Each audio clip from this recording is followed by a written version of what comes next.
You want to know how I know you're a college football sicko? You enjoy the group of five level. Seriously, you find yourself being fully invested in a matchup of Fresno State versus UNLV or App State versus James Madison or Louisiana versus Texas State. And you know that there's going to be no allegiance to it, but you just don't care. It's good football. And I'm already going to do a series where I rank every major Power Four conference and standings, but I want to make sure that I paid attention to the group of five because the group of five football is awesome. So today, let's go through my top 10 group of five teams heading into 2024. And if you're new here, welcome on into the channel. My name is Cole Thompson. I talk college football daily, and I'm going to all the way throughout the summer months. So make sure you hit subscribe, leave a comment down below. Who is the best group of five team in college football for 2024? Hit the ring notification. That way you don't miss a single episode of just saying it. And of course, tell your friends, family, mortal enemies, best of bros, G5 faithful, college football chaotic fans that just cannot get enough of this sport, all about this channel, because we're not on the race to only become the #1 YouTube show talking about our favorite sport, but I want to be the #1 college football community on YouTube. And the latter is a lot more important than the former. Make sure that you're also following me on all the social media platforms at Mr. Cole Thompson. I love talking college football over there. And to keep up with everything that we're doing, if you want a question read live on air or be part of the Mailbag Monday that I just did, go ahead and email me, ColeThompsonWriting@gmail.com, or slide in the DMs on Twitter at Mr. Cole Thompson. Seriously, Group of five football is awesome. It's literally its own entity. Like, I truly will always have conversations with people talking on a Wednesday night while I'm watching action. I don't care. I can never get enough of the sport, and I can never get enough of group of five level because of in that level, you know that there is nothing more that these players want than just to come out on top. There's nothing to deal with NIL. There's nothing to deal with the transfer portal. Maybe at the season's end, it'll get there, but if you look at where the G5 is, you know that these teams are playing the version of football that you grew up loving. And to me, that's what really stands out. Let's get a few honorable mentions real fast. UTSA, they lost Frank Harris, and this is going to be the first time since they really hit their stride that they're going to have a new quarterback. Here's the thing. They didn't lose their head coach. And 90% of the thing with group of five level schools, if you have the right head coach, you're in a good spot. Jeff Traylor is one of the best coaches in college football, not one of the best G5 coaches. So their schedule needs to bounce in their favor for them to still be, I think, a legit threat to make the college football playoff. But you're kidding yourself if you don't think that the Roadrunners won't at least be a contender in the AAC. Western Kentucky, death taxes a 4,000-yard passing quarterback and a wide receiver that gets drafted every single year. Tyson Helton has this team to where you know they're going to be contenders. The Hilltoppers are over the top when it comes to what the expectations are. Regardless of who's playing quarterback this season in place of Austin Reed, they're still going to be a really good team. Louisiana, they return the most production at the G5 level and the most production in the Sun Belt at 72%. They're really well put together to go on another run. Maybe not at the same level as what they had with Billy Napier, but don't be shocked if we're talking in late November, them still being in the Sun Belt competition. Utah State, Blake Anderson did a really nice job of adding in a ton of names via the portal this offseason, and I'm excited to see what direction this roster goes in. They feel like a sleeper in the Mountain West. I absolutely think that 9-10 wins is plausible for this Aggies team. And lastly, let's go ahead and talk about James Madison. I wanted to put them in my top 10. I just let them on the outside. I think Bob Chesney is a really good coach. If you watched him at Holy Cross, what he was able to develop at the FCS level is really promising. They also bring in Dylan Morris from Washington, another quarterback that has all the potential to be really good. I just feel like that when you look at the other teams in the Sun Belt right now, it's a little challenging to put them ahead of everyone. But the Dukes are not slowing down just because they lost Kurt Schmiedi. 10, Toledo. I know I spelled that wrong. My apologies. When you look at Toledo, they always have the #1 recruiting class at group of five level. Lo and behold, they did it again. Once again, they still have one of the best recruiting classes. Now, the question that I have when it comes to the Rockets is how are they going to replace Daquan Finn and how are they going to replace Penny Boone? Because if you can find players that will match the type of consistency, you're in a really good spot. They don't have a very difficult schedule. Their toughest game is on the road at Mississippi State against a team that is going through a lot of questionable turns with Jeff Levy in year one.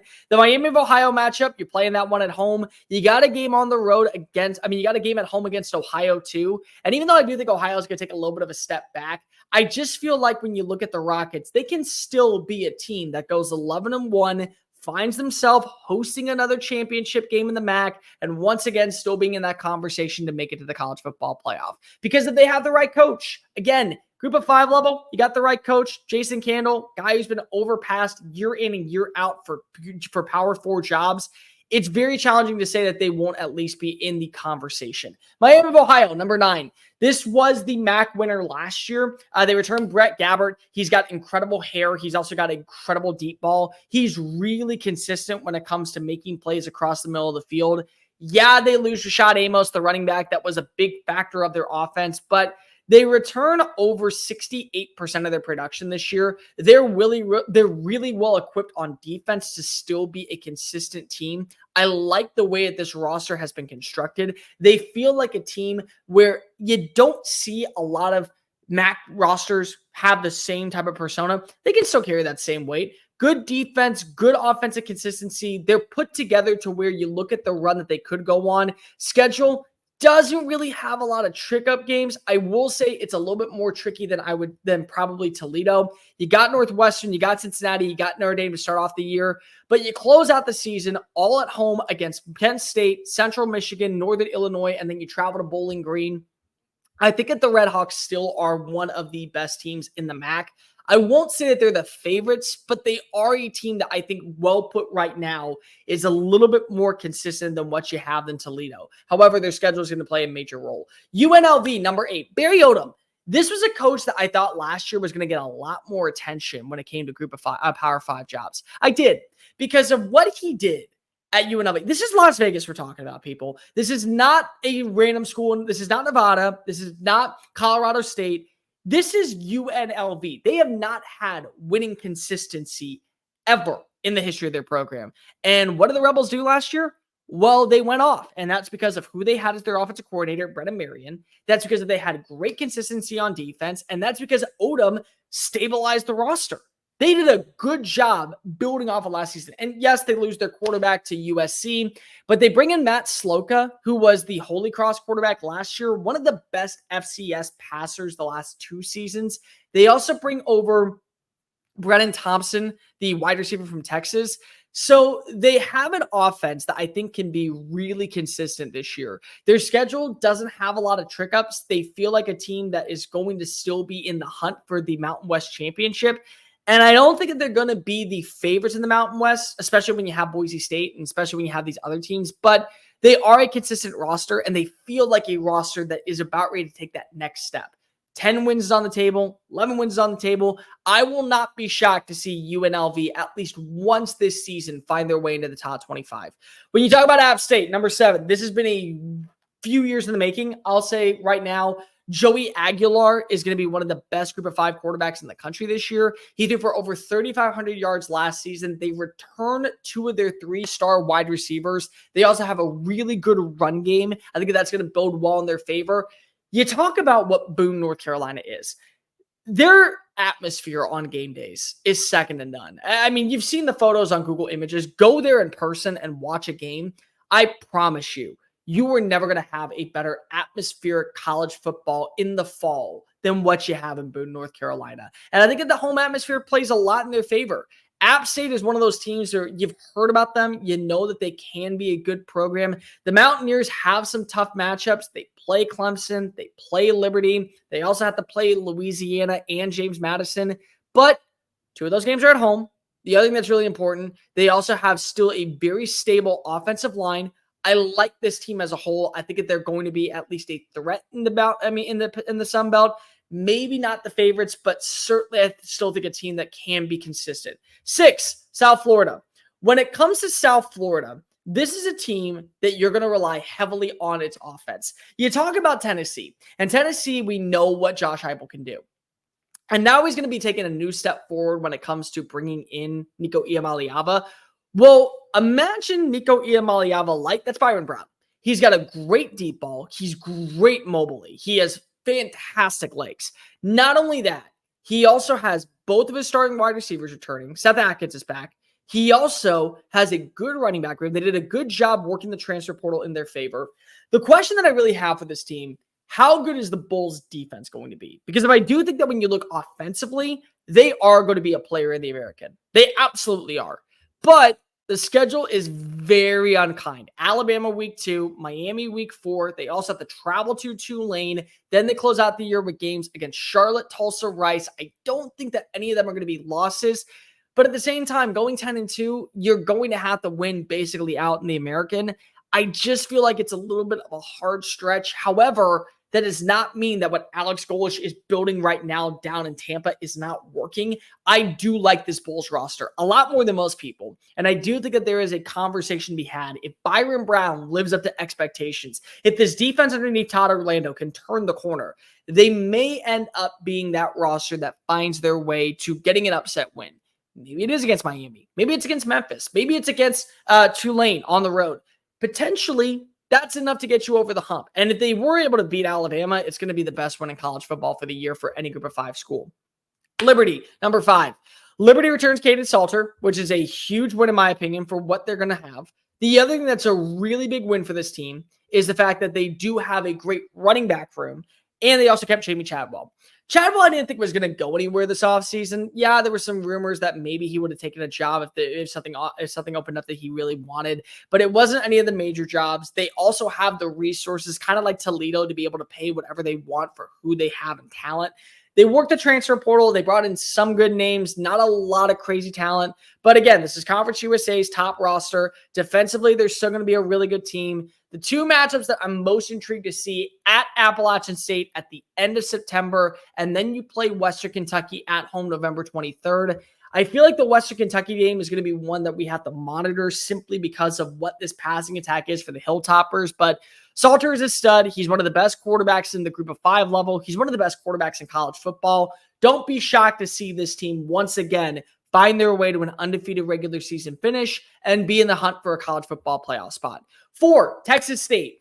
I am higher on Texas State than most. I don't care. Remember this name, G.J. Kinney. If you don't know who he is, you're going to find out about him in 2024 because this is going to be one of the biggest risers when it comes to coaches going to the next level. Much like John Summerall, I thought that Kinney was going to be a name that was at least brought up in conversations for the Mississippi State job. He ended up not getting it, but there's a lot going right for him. He's a quarterback by trade. He's also been around blocks before. He also has found immediate success as a head coach at the FCS level and then at the group of 5 level. Texas State is the favorite for me in the Sun Belt because they landed the Sun Belt Player of the Year in Jordan McLeod. Like, I've never seen this. Just picture this for a second. You lose TJ Finley, who last season brought your team to its best finish in years with a brand new head coach. He leaves. You bring in Jaden DeLora. He ends up having a lot of problems and may never play college football again. And then you upgrade at quarterback in general, and you might have the best group of 5 quarterback in the country coming to San Marcos. Their schedule is really manageable too. I'm not saying that Texas State is going to be a team that we're talking about going to the playoffs, but would it shock you with what they return in production? 68%?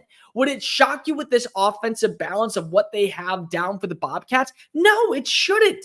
Texas State's a really interesting team. And I think that when you watch them play a certain brand of football, they're going to be at least a name that you have to bring up. They should be the favorites in the Sun Belt without question. 3, Boise State.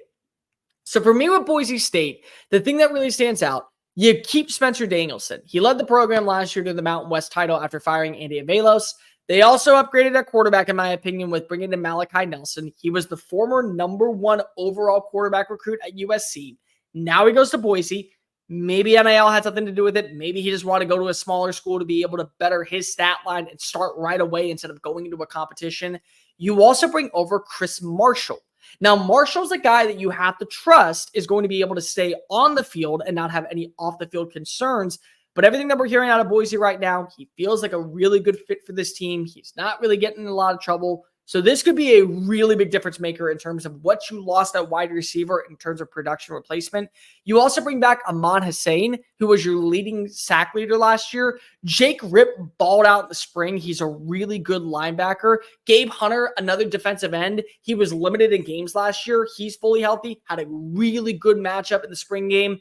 The litmus test is going to be against Oregon in week 2.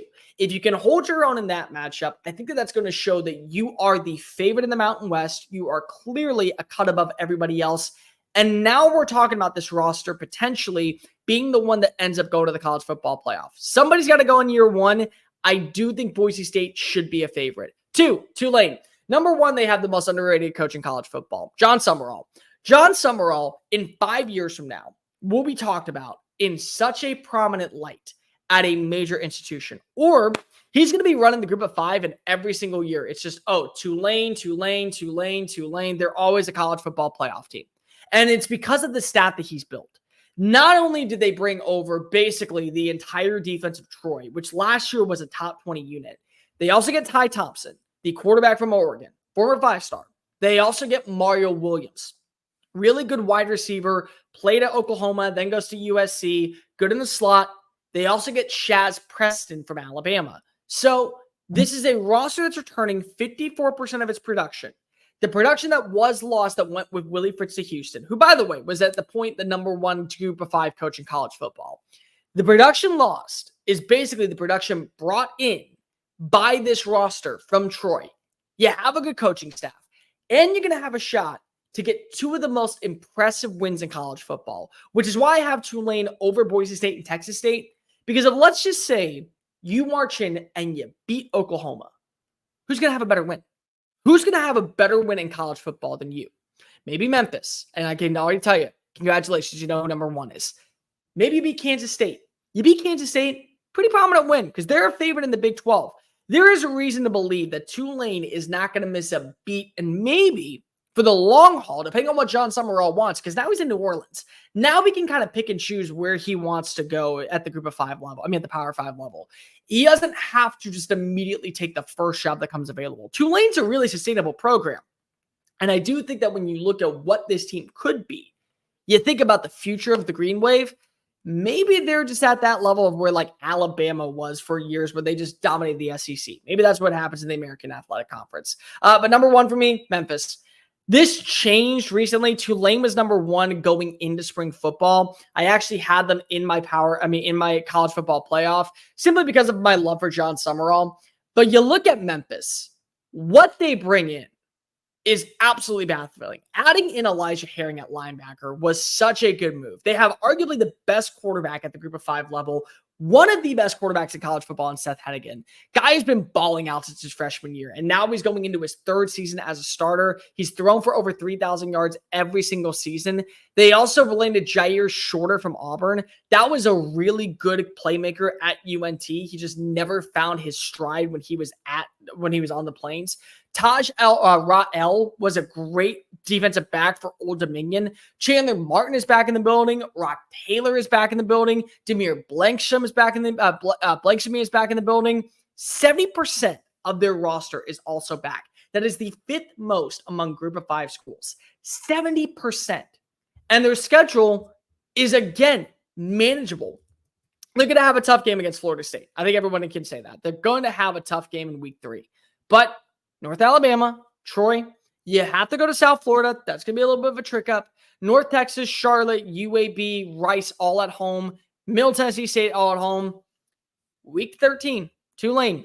Maybe that's a preview for the American Conference Championship. At the same time, maybe that's the reason why one of you is going to the college football playoff. Either way, I still think Memphis is the cream of the crop. You look at these rosters pound for pound. With the returning production, with what they have defensively, it's very hard for me not to say that Ryan Silverfield's squad is not going to be a favorite to go to the CFP. And honestly, this is not a good group of 5 team.